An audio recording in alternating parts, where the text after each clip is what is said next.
2022, and this video is inspired by some recent comments and private messages, things that I've even kind of talked about over many years, but I'm going to approach this from a completely different angle now.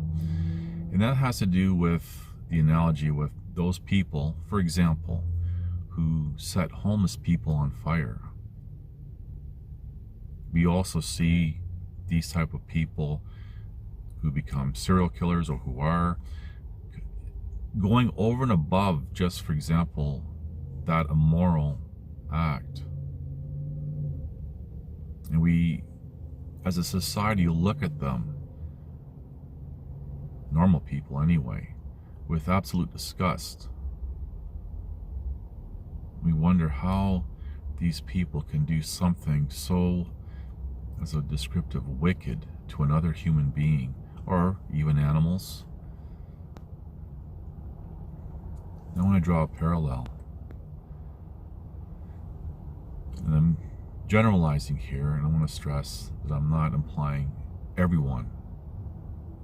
But we see people in various positions of authority who are literally one step away from being that person who, for example, sets a homeless person on fire. As these people who set homeless people on fire or those kind of acts, they justify it in their minds one way or another. Whatever the reason, it's justified. The only difference with various people in positions of authority, and using my example with my story, those in the city of Calgary,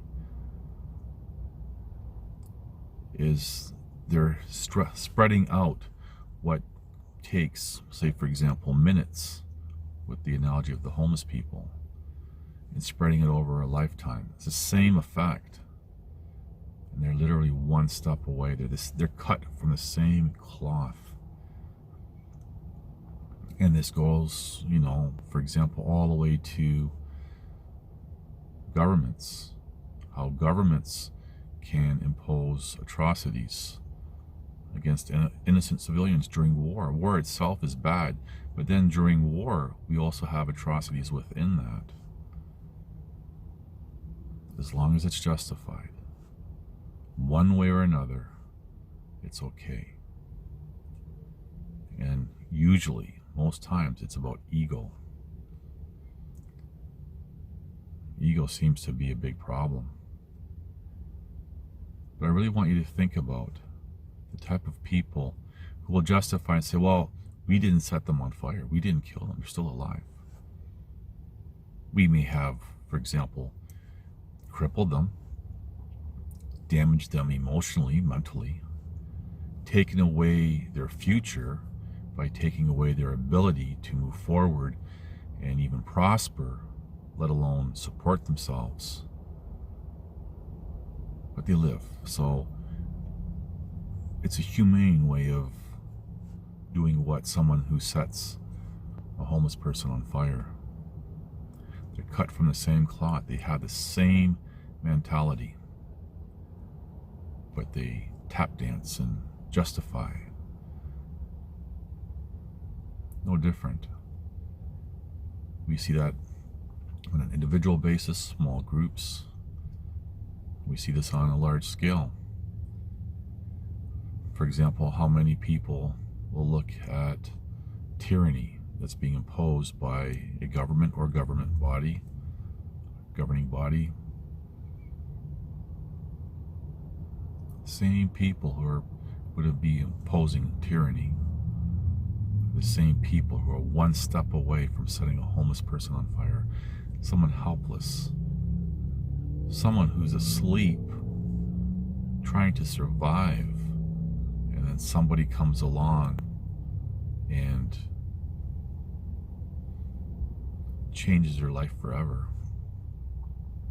And it's interesting how the very same people who will prosecute that person who committed that act against a homeless person are the very same people who impose injustice. Again, not everyone. I want to make that very clear. In my case, I'm going to highlight this. There was one judge in the Queen's Bench appeal who was completely on my side. He was replaced at the last minute by another judge who was apparently bought out. So there's good people, but unfortunately we live in a world now where the not so good people, the bad people, are more in numbers, but there's still good people in positions of authority. There's still good people in the world, just becoming fewer and fewer. So I really want you to think about, when you hear of these stories of people committing horrific acts against one or small group of individuals, and contrast that to various governing bodies, people in various positions of authority, cut from the same cloth. It's just that they spread their horror out and they sugarcoat it. Things to think about. Anyway, thank you for watching. Please like, subscribe, comment, and share.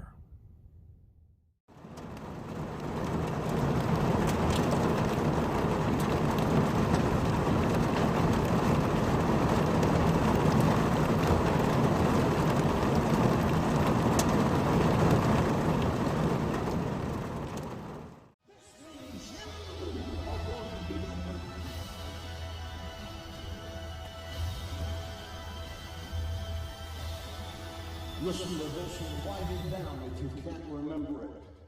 You're never going to outgrow warfare. You simply must learn to fight. I hear people say to me, when is it going to get easier? When you die.